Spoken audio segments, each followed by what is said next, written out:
Yes, it's the Jim and Terry Show coming to you from Sunny Bob Cajun in the Hobbit Hole Studio. I'm one of your hosts, Terry. And I am the other host, Jim. And together we rub our...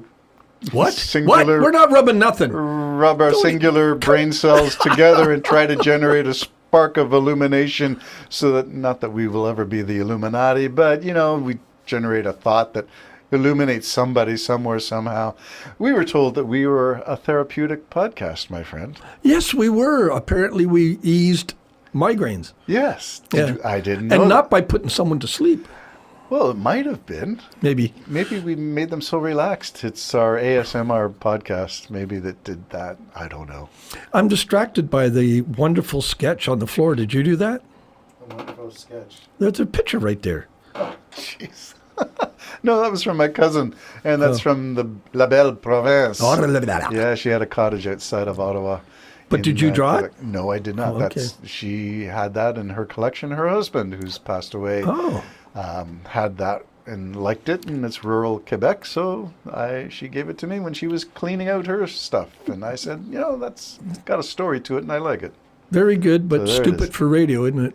Yeah, I don't know, unless you're going to describe the lines and the coloring and all that. Not going to happen. Not going to happen at all. So we're moving on to something that is of Canadian importance. Not that Quebec is not, and that picture is from Quebec.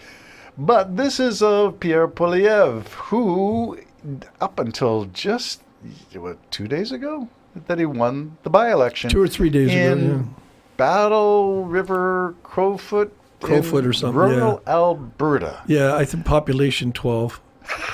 I don't know. And he didn't get them all. Well, they said it was the most conservative ever you could ever imagine. Nobody could run and win if you're conservative in that particular area. If you're not conservative, anybody who was conservative could win under any circumstances. You were guaranteed. But I don't have a problem with that. I mean, that's what you do. The people of Crowfoot, they have a little bit of a problem because they liked the guy that gave up his seat. Yes. Because he actually represented them. He lives there. Yeah. Poilievre might represent them. I have no idea. But there he's back, and he's going to be doing what he's going to do, and he's going to find a lot of stuff to argue in Parliament. That's for sure. It's the old slogan, verb, noun, verb, axe the tax, kind of thinking that hasn't changed at all. How long has Carney been in power? Since he became leader in what, March? Yeah, okay. So in that period of time, somebody sent me something about a person spewing off about how no agreements were made and everything, and I replied back just simply saying, agreements aren't the handshake, regardless of what you think with Trump making these agreements. He's made none. None. There are no deals. No, because agreements take months and years to hammer out. And it's funny because after that, I just received information about natural gas being sent to, I don't know if it's Taiwan or South Korea or someplace from Canada. So there's great communication with the Swedes, and of course our over-the-horizon radar system that we bought from Australia. We were going to be partners with the United States in that, but then the United States started talking about attacking us, smack talk, and taking over our country. So wisely, we decided to go on our own on that one because you don't want to share that technology with a country that's threatening to invade you. Okay, just a pause for clarification. I have heard that over-the-horizon radar could be integrated with existing NORAD, so it's not as if we're cutting everything. Oh, no, we're a part of NORAD. We're a part of NORAD, so North American Air Defense, and this over-the-horizon is our part, saying we are responsible. We will have our look towards the North on our own terms. And we need to, because don't forget, that agreement came on the heels of Trump saying, oh, yeah, we're going to sell you our F-35s, but they're not going to be as good as our own F-35s. We're going to make them 20% less. I could see Carney. I can see the Liberals. I could see any conservative government saying, oh, wait a minute here. we best protect ourselves, and that's only wise. And I know there's going to be repercussions. Fine, but that's what we're going to have to go into. We're all going to have to tighten our belts. We're all going to have to take the brunt of a now hostile nation to the south of us until that administration either completely changes, and we're not going to trust them as long as they're still there anyways. So they need a new regime, and even that's going to take decades to cover over the problem. And a matter of fact, Trump has ruined, I think, the whole reputation of the United States worldwide. His enemies are laughing at him, and his friends are concerned about reliability and safety within the new attitude, which used to be an old attitude of America, now coming back that they're just a greater people than anybody else on earth. And they're not. They got the greatest nation on earth until Trump absolutely destroys it. You got a book saying everything that Trump touches dies. So America, if you're going to have your president in charge, I'm sorry to say, America is going to die like everything else he touches. Well, there is this thing, it's a known quantity called American exceptionalism, where you believe you are far greater than you may actually be. Now, America is great in a number of areas. They're collectively great, though, you see. Yes, and there could be some individuals Divide and conquer. who are great, and that's fine. Yeah. But to believe, as we know from scholastic tests, that Americans go into these international aptitude tests thinking they are far greater than they actually perform. Yeah. And that's on international metrics of education. By the way, Canadians come out really good. Yes, we do. And we don't toot our horns quite as much. So part of American exceptionalism is you say, yeah, I am great. Oh, look at me. And if you don't think so, I'm going to hurt you. That's right. Yeah. So that's that whole bully thing that was buried. It was buried before Trump got back. And Trump wanted that old mindset back, and he got it.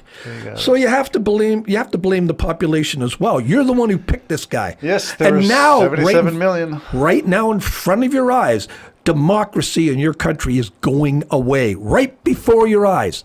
You have no one to blame but yourselves. You need to elect someone you don't even like in order to get back on the track where you'll have an opportunity. See, if you had voted Harrison, you would have had an opportunity to vote her out. But you decided to pick a dictator. You may never, and he told you right there, you vote for me, you'll never have to vote again. Oh, he was just kidding. No, he's not kidding. That's his goal. Now, if he doesn't achieve it, doesn't mean it isn't his goal. But I tell you, it's his goal. I love confronting Trump supporters with lines where I forget what group it is that goes around to the Trump rallies and what have you. I haven't seen a rally for a long time, but they get Trump supporters and they read things that are from the mouth of Trump, but say, so what did you think about Biden when he said... Yeah. And it was from Trump. Yeah, well, Biden's crazy and he's senile. And I could never support that. No, I could never. The guy's nuts. He's crazy, and you've got to get rid of him. Oh, I'm sorry. That was President Trump who said that. Oh, I can't believe Trump would ever say that. Well, they'll walk away just saying that's a lie. Yeah, that's a a lie. sad Fake thing. news. Fake news, all fake. So all that stuff. Okay, I was going to swing over. You talked about Carney at the beginning.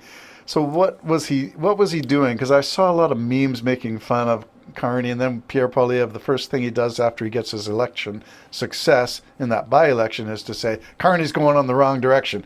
And I thought, oh my goodness, can't you just get on Team Canada and say, we will support the current administration of Canada, the Carney administration, to deliver for Canadians what is best for Canadians in the best way Canadians know how, instead of saying, yeah, it's wrong. She's good example. Yeah, you sounded like him there for a minute. I've never been, before Carney was prime minister, I wasn't a fan.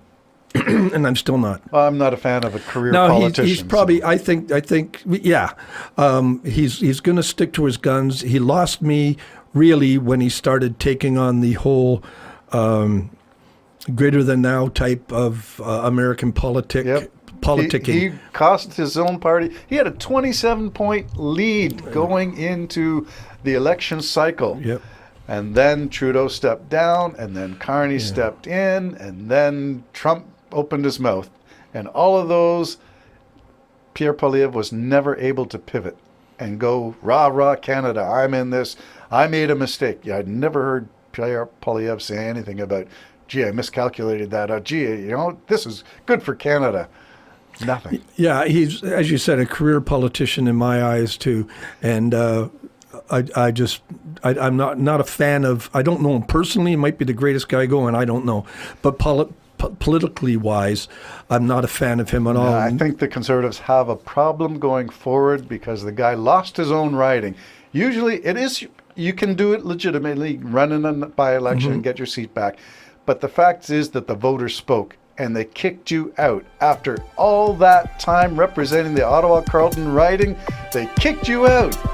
Time for a change. You should have stepped down. Well, they got a convention coming up in January, don't they? Well, here's hoping.